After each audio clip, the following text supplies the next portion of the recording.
My name is Samuel Lancaster, 37 years old, the eldest son of George Lancaster, the tycoon of Lancaster Construction, the father I once respected but now only feel pain and betrayal from. I had been missing for 3 months, declared dead, but today I will make them face their own ghost. I stood outside the courtroom door, my hand gripping tightly onto a thick file with the company's logo gleaming under the fluorescent lights. My heart pounded like the echo of shovels digging into the earth in my memories. Sweat beaded on my forehead despite the chilly air outside. I took a deep breath, trying to steady myself. "You can do this, Samuel," I muttered to myself. "For Mom, for the victims, and for yourself." For the past 3 months, I had lived like a ghost, hiding, investigating, gathering every piece of evidence to expose them. My father and Henry, my brother. They thought I had vanished forever, but today, I would return like a living nightmare. The heavy door creaked open under my push, the hinges squeaking like fate's whisper. The courtroom was packed. Reporters, lawyers, residents affected by the company's projects, and familiar faces from the business world. The atmosphere was heavy, tense like a string about to snap. The judge was banging his gavel, preparing to deliver the civil verdict in the class action lawsuit against Lancaster Construction. My father's company was accused of substandard construction causing subsidence and damage to hundreds of households. But I knew better than anyone that this was just the tip of the iceberg. Financial fraud, bribery, and even attempted murder, all would be revealed today. I stepped in, each footfall steady but my heart in turmoil. The light from the large glass windows streamed in, blinding me after so many days in hiding. No one recognized me at first. I had changed. Unkempt beard, shorter hair, and eyes now sharper and colder than ever. But then a whisper arose from the front row. "Who's that?" The entire courtroom fell silent. Time seemed to stop. I felt every eye turning toward me like needles pricking my skin. Then suddenly the whispers exploded, bursting like waves crashing against rocks. "Oh my God, that's Samuel Lancaster. He's alive? The guy who went missing 3 months ago." The murmurs turned into chatter, then into chaotic noise. Reporters hurriedly pulled out cameras, flashes firing relentlessly, illuminating my face like an unwilling star. My throat felt dry, but not from fear, from the surging anger. They thought I was dead, and now my return was a shock no one expected. I looked straight at the defendant's bench where my father, George Lancaster, and my brother, Henry Lancaster, were sitting. My father, 62 years old, still in an expensive suit, his silver hair meticulously combed, but now he was stunned, mouth agape, eyes wide and unblinking. He stared at me as if seeing a demon rising from hell. His face paled, his hand gripping the armrest so tightly that his knuckles turned white. Beside him, Henry Lancaster, 34 years old, the vice president of finance, my brother, was no better. He trembled, lips pressed tight, eyes glued to me as if unable to believe what he was seeing. "Impossible." I read the whisper on his lips. They had planned perfectly to eliminate me, to silence me about the company's wrongdoings. But now that plan was crumbling right before their eyes. The judge paused mid-sentence, his wooden gavel hanging in the air. He pushed up his glasses, staring at me. "Who is this?" His voice trembled, breaking the silence. The lawyers for the plaintiffs and defendants stopped arguing, turning sharply toward me. The courtroom atmosphere was now more suffocating than ever, as if everyone was holding their breath waiting for a bomb to explode. I advanced forward, each step echoing on the polished wooden floor. The thick file in my hand felt heavy, containing not just papers but evidence of betrayal, of the long nights I gathered in the shadows. Everyone held their breath as I approached the bench. The murmurs faded, leaving only deadly silence. I placed the file on the judge's table, the rustling of papers sounding like a challenge. My eyes directed straight at my father and brother. I looked at them, and in that moment pain mixed with satisfaction. "What's wrong, Dad?" "Brother," I thought to myself. "Did you think I'd lie buried underground forever?" I took a deep breath, my voice ringing out clearly despite the storm in my heart. "Your Honor, I am Samuel Lancaster. I am not dead. And I have evidence to prove that this company, my family, tried to kill me to cover up their crimes. My words landed like a bomb, and the courtroom erupted again. But that was just the beginning. I would tell everything from start to finish so they could no longer escape. The judge banged the gavel repeatedly, trying to restore order in the chaotic courtroom. The noise gradually subsided, but the atmosphere remained tense like a string about to snap. I took a deep breath, my voice ringing out clearly in that deadly silence. Your Honor, before I present the evidence, allow me to recount what happened 3 months ago. That was the beginning of this nightmare. All eyes turned to me, and I began to reminisce, my words flowing like a turbulent river, pulling me back into the dark past. 3 months ago on a late afternoon, the sky had turned a dull gray, signaling an impending rain. I was sitting in my office at the headquarters of Lancaster Construction Group in my role as technical director. Work was hectic, design drawings, project progress reports, and a pile of emails to handle. I was always the one trying to keep everything upright, even though my father and brother often mocked my principles. The office was spacious, with a glass wall overlooking the bustling city, but at that moment I felt exhausted. The argument with my father earlier still haunted me. About the major project with inflated budgets, about substandard materials threatening the safety of hundreds of people. You're betraying the family, Sam, my father growled. Henry smirked, telling me I should take a leave for a while to let things settle. The phone rang loudly, interrupting my thoughts. I glanced at the screen. It was Henry. I picked up, my voice calm. Henry, what's up? His voice came through the other end, hasty and full of anxiety, unlike his usual confident demeanor. Sam, there's an emergency at the Northern City construction site. Part of the structure has subsided. The workers are panicking. Come right away. We need you to handle the technical issues urgently. My heart beat faster. The northern site was a big project involving an overpass construction, one of the company's lucrative contracts. I didn't suspect anything, as Henry rarely called in such an emergency. All right, I'm on my way. Stay calm, bro. I hung up, quickly gathering the construction plans, thick sheets with diagrams, calculations, and my notes. I thought to myself, need to resolve this quickly before the heavy rain. I rushed out of the office, quickly greeting the secretary and jumping into my old pickup truck. Not the fancy kind like my father or Henry used, but a practical one for field work. The city streets were crowded, horns blaring, but I focused on driving, my mind swirling with possibilities. Subsidence? Could it be due to poor materials? I wondered, recalling the times I opposed cost-cutting. Rain began to fall lightly, fogging the windshield. I turned on the wipers, accelerating toward the north. The distance wasn't far, but in my mind, time seemed to stretch endlessly. I called Henry back, but he didn't answer. Probably busy handling it, I thought, trying to shake off a vague unease.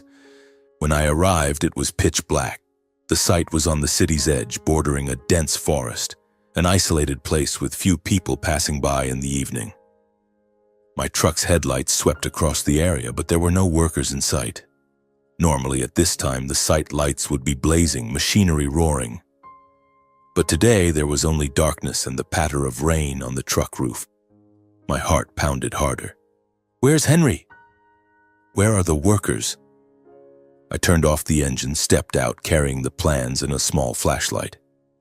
The cold air seeped through my jacket, a faint smell of damp earth and machine oil lingering. Henry! Where are you? I called loudly, my voice echoing in the empty space. No response.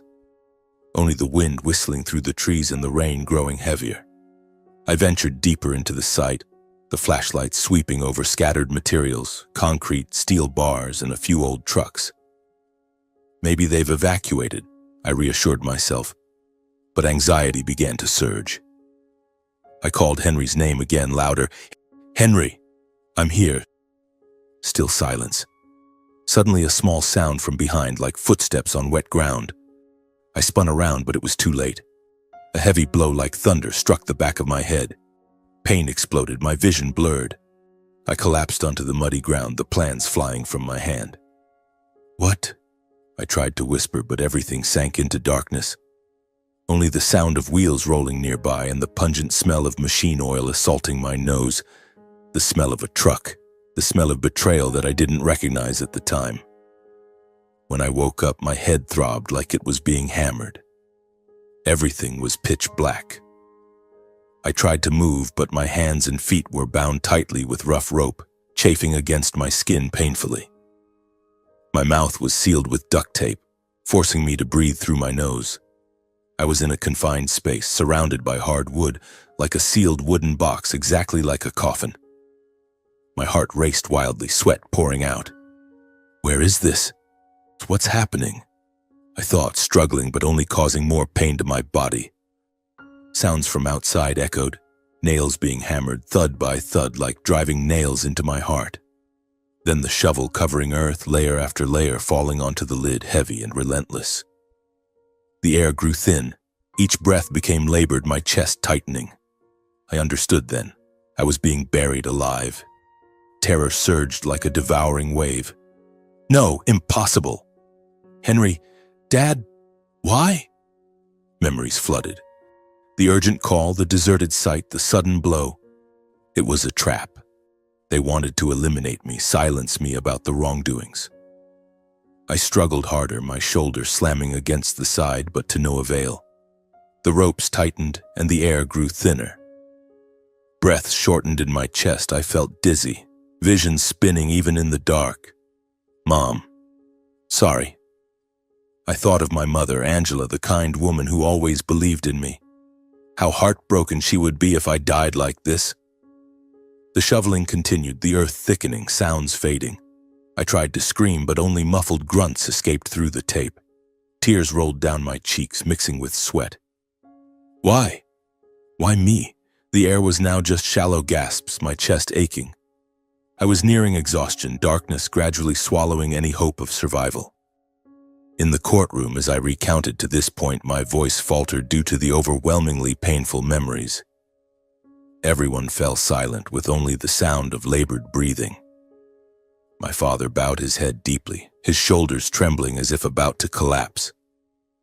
Henry stared blankly at the floor, his face pale. The judge leaned forward, his voice urgent. "Continue, Mr. Lancaster." What happened next? I took a deep breath, quickly wiping the sweat from my forehead, and went on. That wasn't the end. In that darkness, I thought I would die. But then, a miracle happened. I remember that moment clearly in the narrow wooden box, the air stifling like an invisible hand squeezing my throat. I struggled desperately, trying to loosen the ropes by rubbing my wrists against the rough wooden sides. Each movement was agonizing, my skin tearing, warm blood oozing out, but I didn't stop. I have to get out. I have to live, I thought to myself, gritting my teeth until my jaw ached. But the more I moved, the thinner the air became. The atmosphere was now as fragile as a thread, each inhale a battle. My heart raced wildly as if about to burst from my chest. My mind spun, memories flooding in chaotically.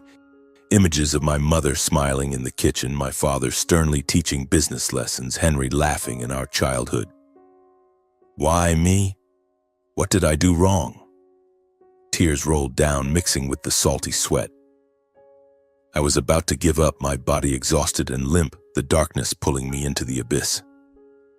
Then suddenly a sound came from above, not the heavy shoveling of burying, but frantic scraping as if someone was trying to rescue me. My heart pounded, hope flickering. Someone's digging.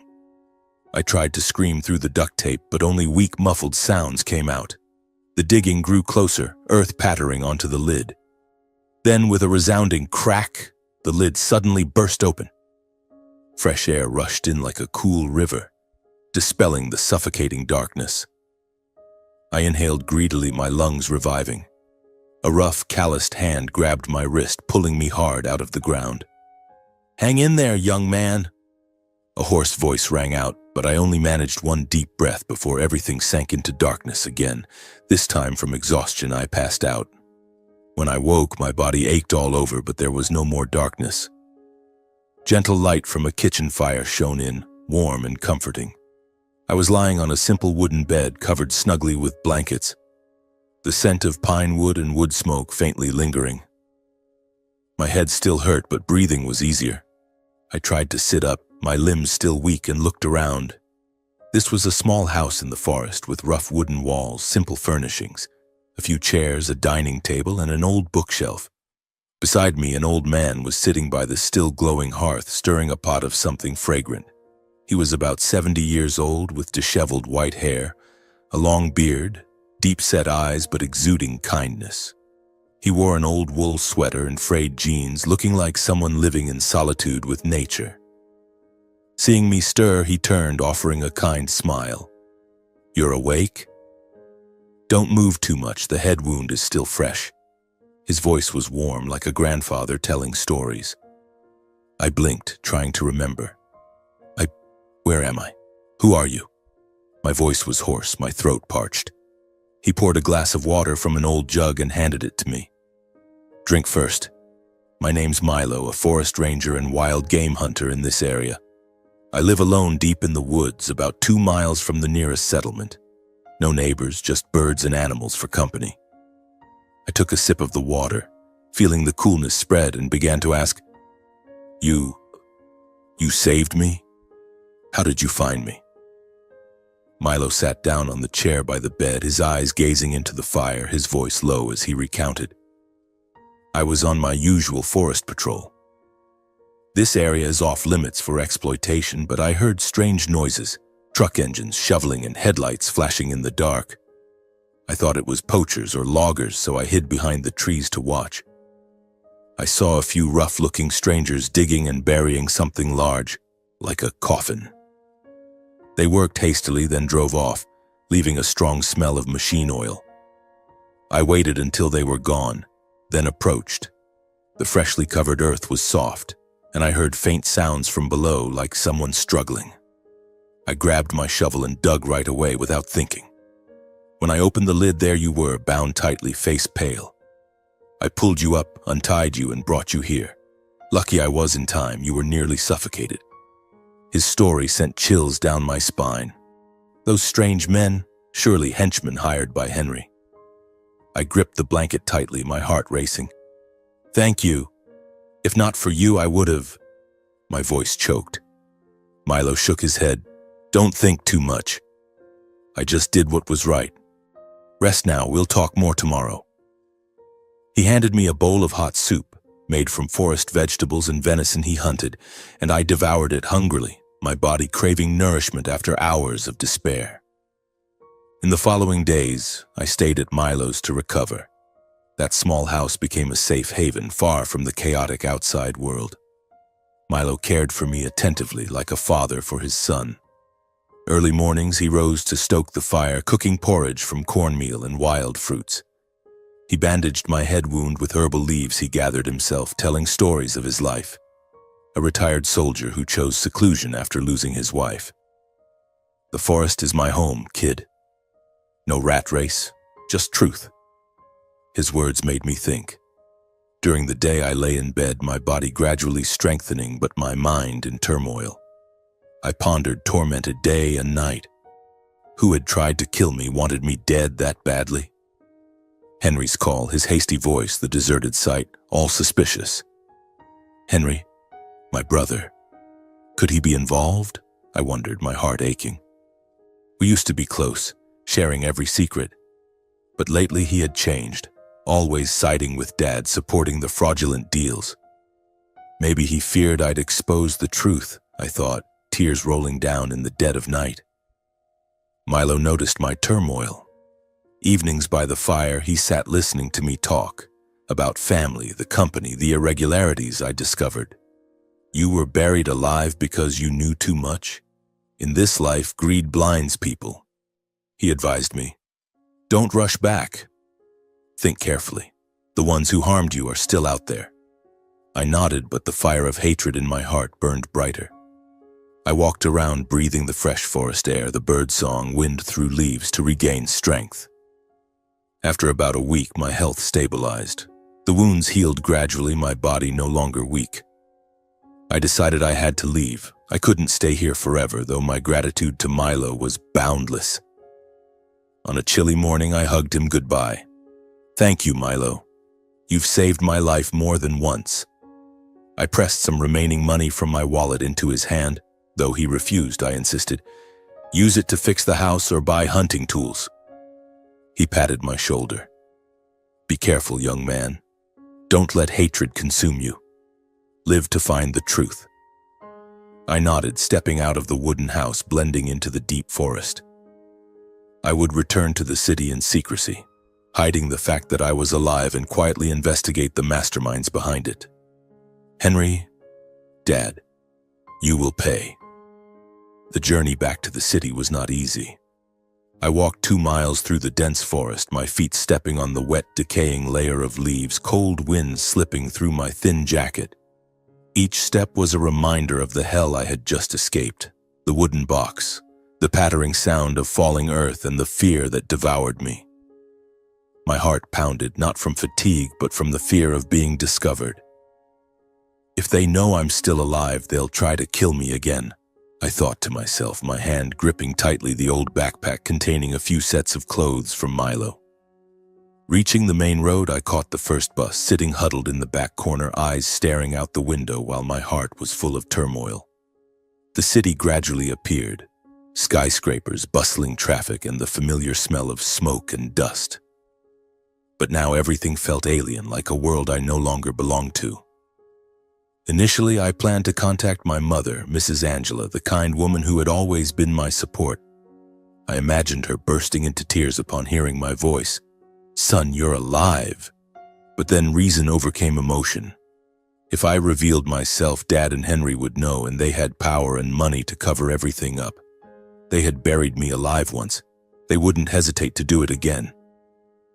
"I have to hide, gather evidence first," I told myself, my heart aching at the thought of my mother suffering from the news of her son's disappearance. I decided to live anonymously on the city's outskirts under the fake name, Jonathan Reed. I rented a cheap motel room in the suburbs, a place with few passers-by, moldy walls, and the smell of stale food. That was where I started over like a ghost among the living.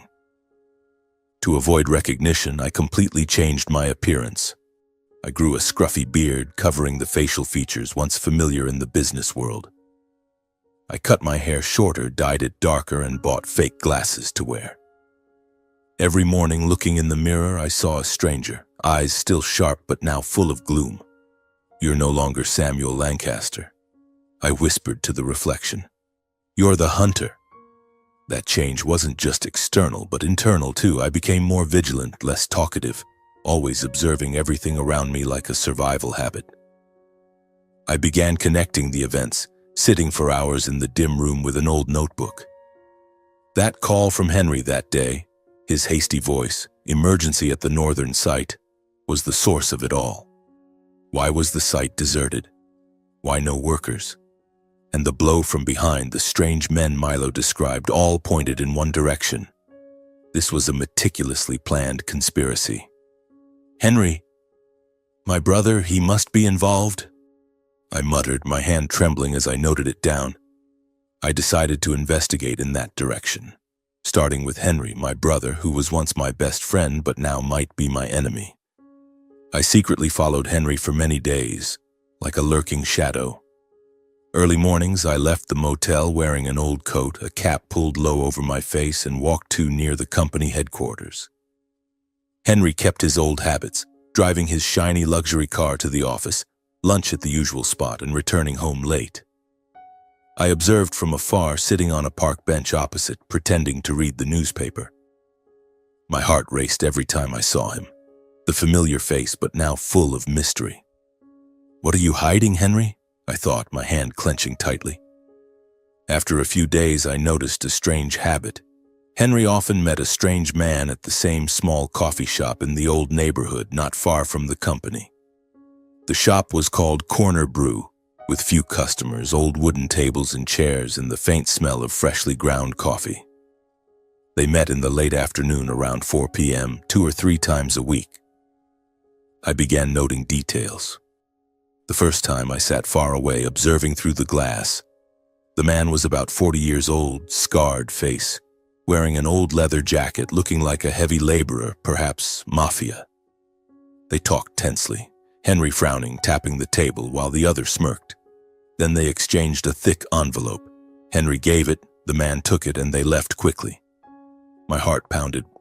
What's this? Payment for burying me alive? I secretly took photos with my old phone, zooming in on their faces, though the quality wasn't great. One rainy evening, I decided to act. The coffee shop was busier than usual, light jazz music echoing softly. I sat near their table, separated only by a thin glass wall, pretending to work on an old laptop.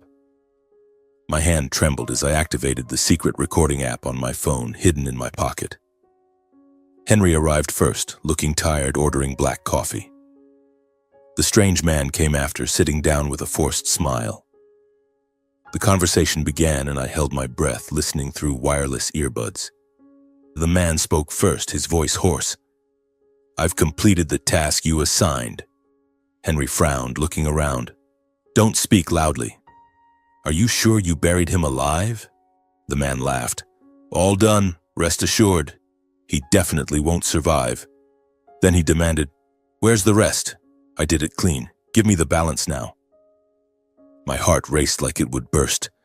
Their conversation confirmed everything. This was evidence. Then I saw Henry sigh, pulling a thick envelope from his coat pocket, sliding it across. "This is the final payment. Keep quiet, no more contact, and leave the state as soon as possible. If it leaks, we're both dead." The man took the envelope, stuffing it in his pocket. "Don't worry, I know how to keep my mouth shut."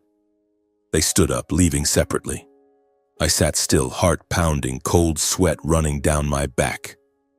Those words cut into my heart like a knife. Henry was the one who hired the group to bury me alive. My own brother, flesh and blood, had planned to kill his sibling to cover up crimes. I turned off the recording, my hand shaking so much I nearly dropped the phone. Why, Henry? For money? For power? Tears rolled down, but not from sadness. From anger. I left the shop, blending into the night rain, my heart full of determination. Now I had evidence. But not enough. I needed to expose the whole thing. I returned to the cheap motel room on the city's outskirts, where the musty smell and the distant sound of traffic always reminded me of my isolation. The door creaked as I pushed it open, and I collapsed onto the old wooden chair, my mind spinning. The phone was still clutched tightly in my hand, that recording like a time bomb. I played it back, listening to every word again. Henry's voice rang out, cold and calculating, with no trace left of the little brother who once cried his eyes out after falling off his bike. My heart tightened, and suddenly childhood memories flooded back like a cold wind, whipping across my face without mercy.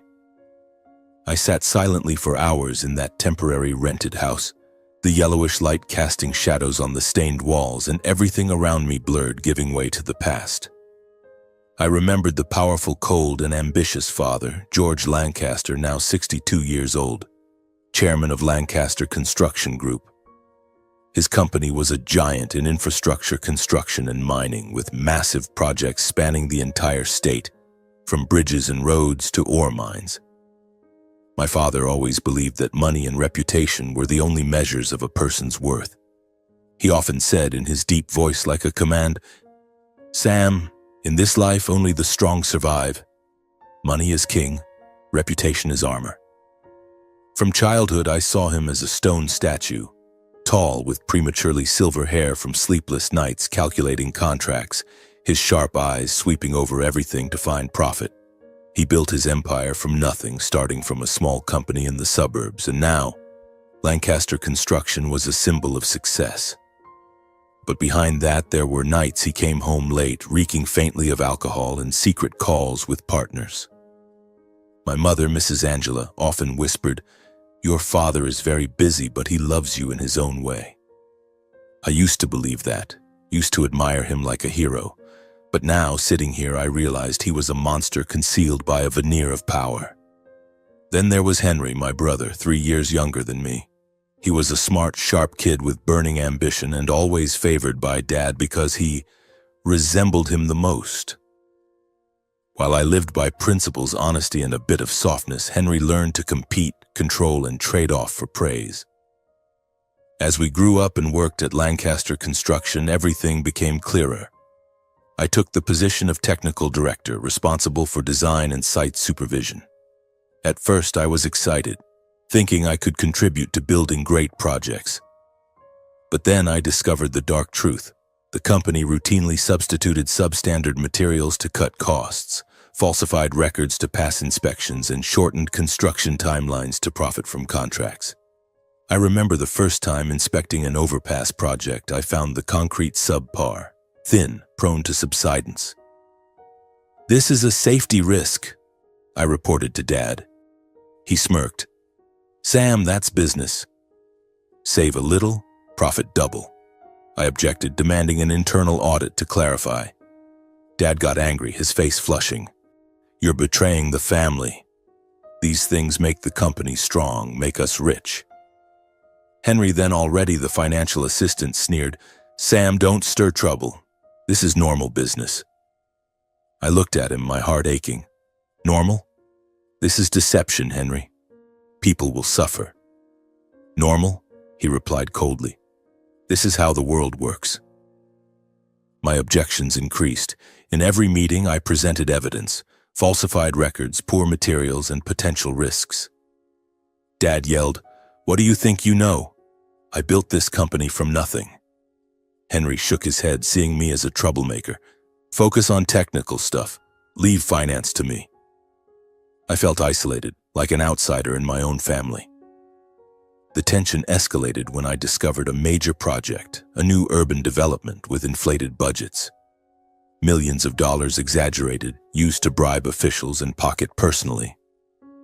I printed the report, brought it to Dad's office. "Dad, this is serious wrongdoing. We have to stop." The argument was fierce, shouts echoing through the floor. Dad slammed the table. "You want to destroy everything I've built? This is how the world runs." Henry interjected, his voice calm but sharp. "Sam, take a break for a while to let things settle. Don't complicate everything." I looked at him, eyes red. "A break? This is crime, Henry." A few days later, the fateful call from Henry came. His voice hasty, and I rushed off without suspicion. Now sitting in this dim room, all the pieces strung together into a complete picture. The attack was not just to silence me, but to eliminate the only one in the family daring to speak the truth. Henry didn't just follow Dad. He was an accomplice, willing to sacrifice his brother to protect the empire. My tears fell, but now the family pain turned into determination. I clenched my fist, my eyes resolute, gazing out the window at the falling rain. "I won't just survive," I whispered, "but I'll force them to face their own crimes."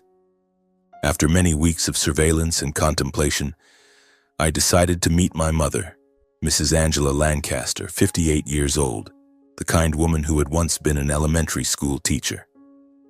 She had been my source of life since childhood, with her warm smile and stories about kindness and truth. Since the day I went missing, I knew she lived quietly and alone in the large house by the lake, a place once filled with children's laughter, now only echoing with the wind howling through the windows. The press reported my disappearance, even declaring me dead, but she always believed her son was still alive somewhere in the world. I vaguely heard from old newspapers I read at coffee shops. Mrs. Lancaster refused to comment, but neighbors saw her lighting candles every night, praying for her son. My heart tightened at the thought of her. She didn't deserve this suffering. But if I revealed myself too soon, everything would fall apart. I needed her help to gather evidence, to definitively expose Dad and Henry. I prepared meticulously for the meeting. I bought a disposable phone and sent an anonymous message to her number. "I'm alive. Meet at the old park tomorrow afternoon. Tell no one." I knew she would understand. That park was where she used to take Henry and me for walks in our childhood, with the sparkling lake and ancient oak trees. That afternoon, rain fell lightly, the sky gray like my mood. I wore an old coat, A cat pulled low over my face, standing huddled under the tree canopy, my heart pounding. Will she come? Will she recognize me? I wondered, my hand gripping tightly the recording in my pocket. In the distance I saw her, slender figure, silver hair tied neatly, wearing a simple raincoat, walking slowly along the path. She looked around, her eyes full of hope mixed with worry. My heart ached. She had become much thinner, her face haggard from sleepless nights. I stepped out from the shadows, my voice trembling. "Mom." She turned sharply, stunned as if seeing a ghost. Her face paled, mouth agape, hand covering it.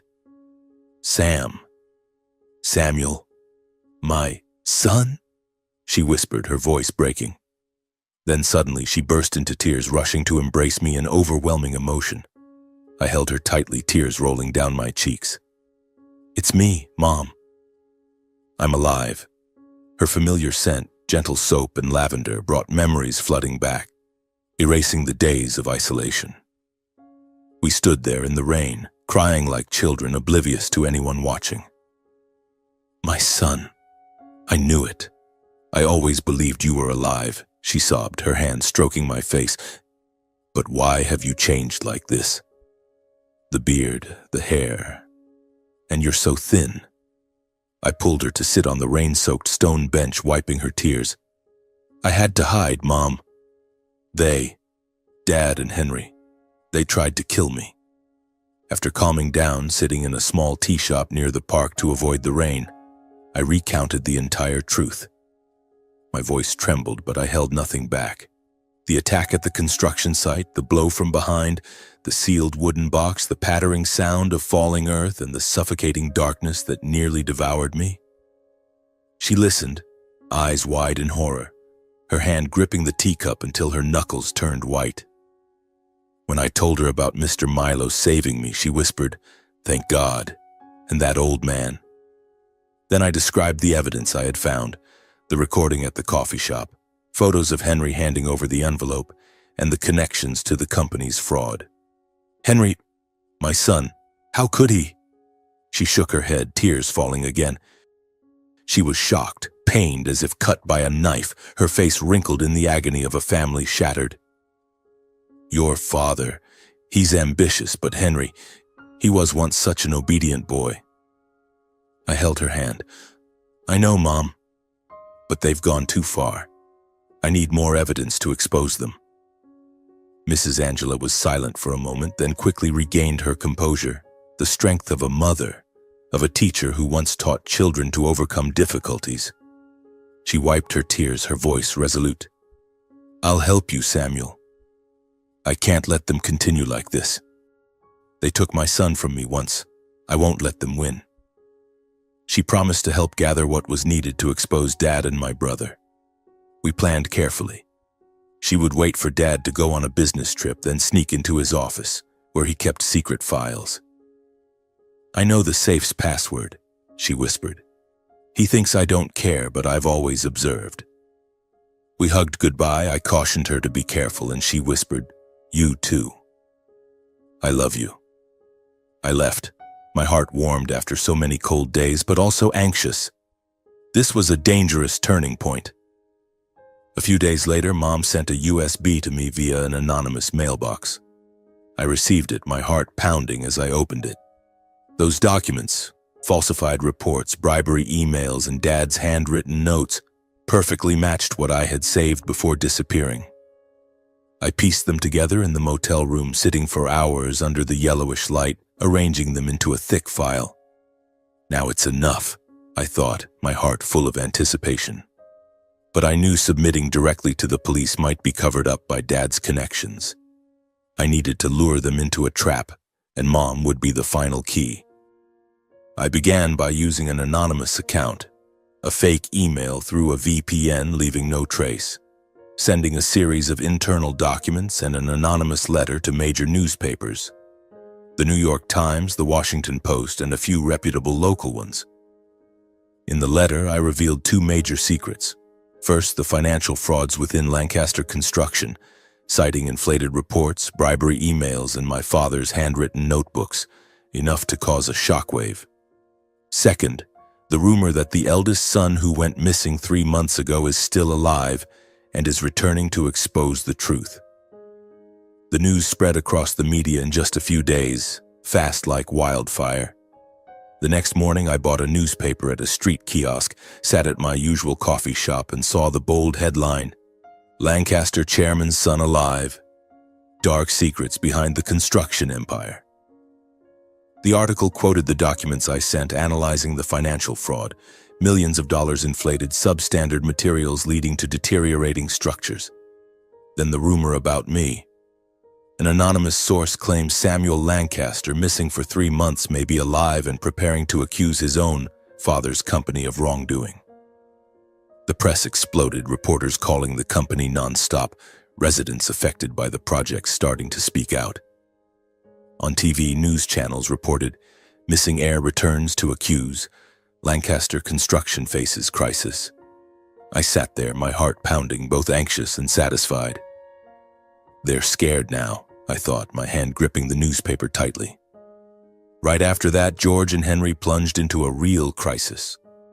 I monitored from afar, using fake accounts to read news and eavesdrop.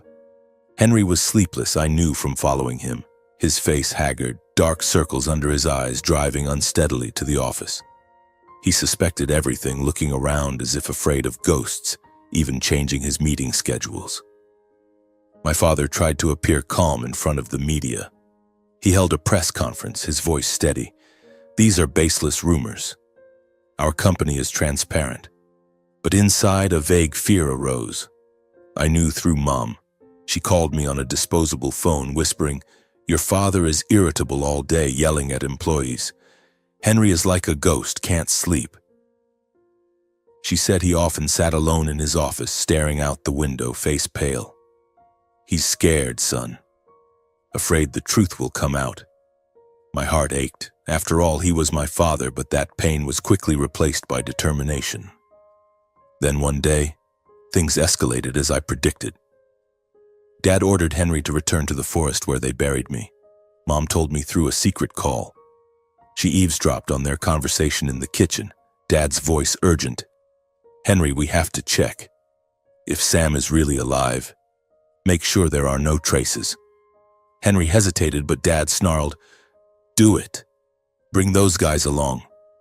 My heart raced hearing the news from Mom. This was the opportunity. I prepared immediately. Bought a small camera, wore black clothes, and returned to that familiar forest where hell had once devoured me. That night, the sky was pitch black, wind howling through the trees, the damp earth smell bringing back memories, the shoveling sounds, the wooden box darkness. I hid behind the bushes about 50 meters from the burial spot, camera ready. Only an hour later, my father and brother, along with the group they hired before, 3 burly men with menacing faces, arrived at the spot where they had buried me alive 3 months ago. They drove a black truck, headlights off to avoid attention. My father commanded, his voice trembling. "Dig, hurry!" Henry stood beside, face pale, holding a flashlight shining down. The sound of shovels piercing the earth rang out, layers of dirt being thrown aside, heavy and tense.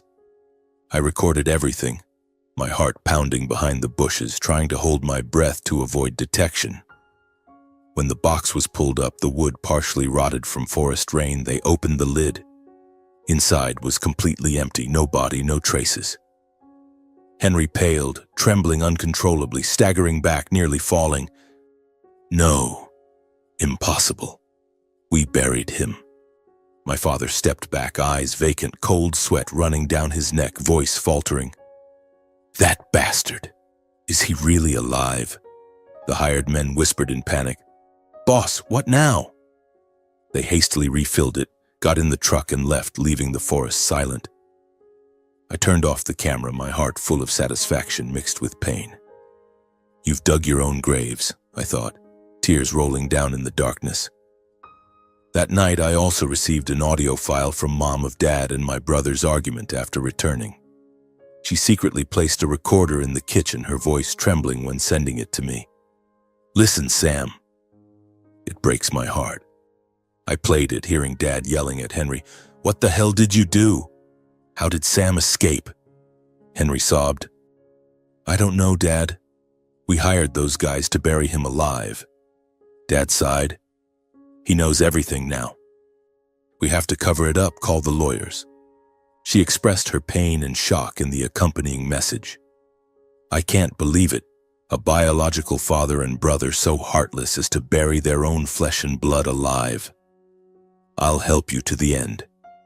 My heart tightened. Mom was enduring so much suffering because of us. But now I had almost all the necessary evidence, from business wrongdoing, fraud, bribery, to the plan to eliminate me, the coffee shop recording, the digging video, and their argument. The file was now thicker, more solid. Just waiting for the right moment, I thought, my heart full of dramatic anticipation. After recording all the evidence, I spent time compiling the entire file and proof. But I knew I couldn't do this alone. I needed an expert's support. Alone, I couldn't confront a giant corporation like Lancaster Construction. They had private lawyers, extensive connections, and money to turn the tables. So I sought out an old friend, David Cole, a renowned criminal lawyer in Jackson. We knew each other from college when we both studied basic law before I switched to engineering. David was now a prominent attorney specializing in major cases involving corporate fraud and criminal offenses. I called him from a disposable phone, whispering, "David, it's Sam. Samuel Lancaster. I'm alive." Silence on the other end, then his voice rang out, full of astonishment. "Sam? My God, you. Everyone thought you were dead. Let's meet. Tell me everything." We arranged to meet at a small bar on the outskirts of Jackson, a place with few visitors under a gray afternoon sky. When I met David, he hugged me tightly, eyes red. "You look so different, Sam. The beard, the hair, and your eyes like you've been through hell." I smiled sadly. I have been through hell. We sat in a secluded corner. I recounted everything, from the blow at the construction site, the wooden box, Mr. Milo saving my life, to the evidence I had gathered. David listened, face serious, taking notes furiously. When I handed him the thick file, he flipped through it, eyes lighting up. "This is gold, Sam. Financial fraud, conspiracy to murder, enough to put them in prison. But..." He paused, looking at me seriously. "You need more time to prepare. Your opponent is a massive corporation with deep influence. Your dad has friends in the courts, officials, and money to buy fake evidence. If you act hastily, they could turn it around, dismiss the evidence, frame you, or even threaten witnesses." My heart sank, but I knew he was right. While I was still pondering the next step, sitting in the motel thinking every night, new news exploded like a bomb. I turned on the old TV and saw the report. Lancaster Construction faces class action lawsuit from residents around project area for substandard construction causing subsidence and water leaks, severely damaging many households. My heart pounded. This was the project I had opposed, where poor materials led to consequences. Hundreds of households in the new urban area, ordinary families, children playing on cracked ground, had united to sue. The press covered it extensively. Residents accused Lancaster Construction of fraud, cutting corners on materials for profit. I sat there, hand gripping the remote tightly, emotions surging. This is the opportunity, I thought, hands trembling with excitement. Those residents, normal families, kids playing on cracked earth, were suffering due to my father's greed. I decided to temporarily postpone suing Dad and my brother to monitor this lawsuit's developments. If Dad and my brother win, justice dies. I have to intervene, I whispered, eyes staring out the dark window. After a few weeks of litigation, the victory seemed to lean toward Lancaster Construction. My father used money to buy fake evidence, bribe witnesses, and leverage connections to influence the judge. The press reported, "The lawsuit may end with symbolic compensation. Lancaster prevails." I sat watching the news, heart aching like it was cut. Those residents' tired faces, shattered hopes. Can't let this happen, I thought, anger surging. I resolved to appear on the final day of the trial to demand justice, not just for myself but for the affected community. This was the moment. to appear in the middle of the civil trial, submit evidence, and shift to criminal. They'll be shocked. I smiled in the darkness, but my heart full of tension. Dad Henry, you'll face me. The final day of the trial arrived, the air chilly with gray clouds hanging low as if heralding an impending storm. I drove my old car to the courthouse in the city center, my heart pounding like a drum. Outside, a crowd had gathered, reporters with cameras at the ready, affected residents holding signs reading "Justice for Us," and police maintaining order. I blended into the crowd wearing a cap pulled low over my face, observing through the glass doors. The courtroom was packed, media and press in full force, flashes firing incessantly, whispers buzzing like a disturbed hive. This was the final session between Lancaster Construction and the community residents, a class action lawsuit over substandard construction, subsidence, water leaks causing severe damage. Hundreds of households had lost homes, property, even health due to the company's greed. Inside the courtroom, victory seemed to lean heavily toward Lancaster Construction. George and Henry Lancaster sat on the defendant's bench, faces smug, confident they were about to overcome this lawsuit like all the previous ones. My father, in an expensive suit, silver hair meticulously combed, sat upright, smiling faintly at Henry beside him. Henry was more relaxed, fingers tapping the armrest, eyes gleaming with impending triumph. They whispered something, perhaps plans to celebrate after the trial, a fancy dinner or a trip to forget the trouble. I watched from afar through the door crack, my heart aching. You think it's that easy? After burying your own son alive? Anger surged, but I held it back, waiting for the perfect moment. The judge banged the gavel, voice echoing. After considering the arguments, the court is prepared to deliver the civil verdict. The atmosphere was tense, affected residents bowing their heads in disappointment, reporters scribbling furiously. That was when I acted. Hand gripping the file tightly, I pushed the courtroom door open unexpectedly. The hinges creaked loudly in the silence, and all eyes turned to the man entering, me, Samuel Lancaster, the son declared missing 3 months ago. Time seemed to freeze. I stepped in, each footfall steady on the polished wooden floor, light from the large windows streaming behind me, casting a tall shadow. No one recognized me at first, but then a whisper arose. That's Samuel? And like a wave, the silence shattered. The entire courtroom fell dead silent, only murmurs spreading. Reporters hurriedly pulled out cameras, flashes exploding like fireworks, illuminating my face, scruffy beard, short hair, but eyes still sharp, full of determination. The affected residents whispered, "He's alive?" The judge paused mid-sentence, gavel hanging in the air, mouth agape. "This is..." Lawyers from both sides turned sharply, faces shocked. But I focused only on those two faces, Dad and Henry. George turned ashen, face white as paper, eyes wide and unblinking, hand gripping the armrest as if about to fall. He stared at me like seeing a demon rising from hell, mouth muttering, "No, impossible."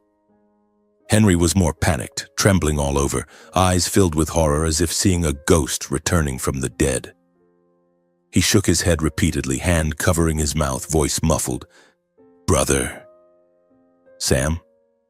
They knew. Their perfect plan had crumbled, and now I stood there, alive and breathing, ready to expose everything. I walked straight to the bench, ignoring everyone else, heart pounding but voice steady. Everyone held their breath, the atmosphere suffocating like a string about to snap. I placed before the judge the original thick file with the company logo, heavy and substantial, along with all the videos, photos, and audio files I had collected. The rustling of papers sounded like a challenge. "Your Honor," I said, voice clear in the deadly silence, "I am Samuel Lancaster. I am not dead, and I have evidence to prove that Lancaster Construction not only committed fraud in this project, but also conspired to kill me to cover up their crimes." My words exploded like a bomb, the courtroom erupting in murmurs. I presented briefly, voice trembling with emotion but resolute, recounting the attack at the construction site, the blow from behind, the sealed wooden box and being buried alive, The prolonged fraud within the company, substituting poor materials, inflating budgets, bribing officials. I played the digging video on the auxiliary screen, everyone horrified seeing Dad and Henry panicking beside the empty box. "This is my father and my brother," I said, heart aching. "They tried to eliminate me because I dared to speak the truth." The prosecution immediately requested a halt to the trial, voice urgent. "Your Honor, this is serious evidence. We request redirecting the investigation to criminal charges, including conspiracy to murder, evidence concealment, and organized financial fraud." The judge nodded, banging the gavel. "Trial suspended. Investigation begins immediately." The courtroom descended into chaos, affected residents applauding, cheering. "Justice at last." Reporters rushed out, phones ringing. The press exploded with immediate news. Son returns mid-trial. Lancaster family faces murder charges. Headlines spread across social media, TV, and newspapers. My image entering the courtroom becoming iconic. People buzzing about the man back from the dead. George slumped in his seat, shoulders trembling, face suddenly haggard and aged, as if drained of life. He tried to look at me, mouth moving as if to say something, perhaps Sam, or why. But no words came, only labored breathing. Henry trembled uncontrollably, hand covering his face, tears rolling down, panicked to the point his lawyer had to support him. He tried to stand, to rush toward me, but his legs gave way, only able to sit there staring at me with eyes full of horror and belated regret. They once powerful, now like two ghosts, facing the consequences of their greed. I looked at them for a moment, heart aching like it was cut. After all, they were family, but then turned away without a word. I stepped out of the courtroom, light streaming through the large windows, warm and brilliant after so many days in darkness. For the first time after 3 months of hell, I felt the true breath of freedom and justice. Fresh air, birdsong outside, and a lightness like shedding a heavy burden. Reporters surrounded me, flashes firing, but I only smiled faintly. Justice will come for everyone. Mom waited in the hallway, rushing to embrace me, crying, "My son, I'm so proud of you." I held her, tears rolling down, but tears of happiness. The story wasn't over. Consequences and sentences lay ahead. But in that moment, I knew I had won. In the days following that trial session, everything unfolded like an unstoppable whirlwind. Federal investigators launched a comprehensive probe, swift and relentless. From the file I submitted, the thick stack of papers with the company logo now turned into a weapon. A series of wrongdoings and crimes were exposed. The FBI raided the company headquarters, sealed my father's office, and interrogated employees. The bribery emails, falsified reports, and handwritten notebooks, all analyzed meticulously. The press covered it extensively. FBI raids Lancaster construction, millions in fraud exposed. The affected residents cheered, but I sat silently, my heart full of anticipation mixed with worry. Could they escape? The investigation lasted several months, but each day was a blow. I was called as a secret witness, sitting in a secure room with FBI agents recounting every detail. The blow at the construction site, the wooden box darkness, the pattering sound of falling earth. Each word cut into my heart like a knife, but I remained resolute. They are my father and brother, but crimes must be punished. The final outcome came after a lengthy criminal trial, where all evidence was laid bare before the jury. I sat in the witness stand looking at Dad and Henry, now in prison uniforms, faces gaunt, hands cuffed, and my heart tightened. My father, George Lancaster, 62 years old, was sentenced to life imprisonment without parole for masterminding the murder conspiracy, large-scale financial fraud, and bribing officials. The judge read the verdict, voice stern. You abused power to conceal crimes, even sacrificing your own flesh and blood. Dad bowed his head, saying nothing, only tears rolling down his wrinkled cheeks. Henry Lancaster, 34 years old, was sentenced to 35 years in federal prison for directly participating in the murder conspiracy, concealing evidence, and obstructing justice. He sobbed uncontrollably upon hearing the verdict. I'm sorry, Sam. But it was too late. The courtroom applauded, residents cheered, but I sat silently, my heart empty. Justice has come, but at what cost? I thought, tears rolling down. The press reported extensively. Lancaster dynasty collapses. Life sentence for the tycoon. Lancaster Construction Group had all assets seized, declared bankrupt, projects halted, and hundreds of workers lost their jobs. I watched the news, seeing the headquarters sealed, machinery idle, workers standing outside the gate with dazed expressions. We didn't know anything, one worker told reporters, voice sad. My heart ached. They were innocent victims of my father's greed. The projects, bridges, roads, urban areas were re-inspected, many demolished for being unsafe. The press called it the fall of a family empire, a prime example of the consequences of blind greed and power. Long articles, from construction tycoon to lifelong prisoner, George Lancaster loses everything, covering crimes. I read with a heavy heart, remembering the company's early days. Dad working tirelessly, our pride. Now everything in ruins, only ashes left.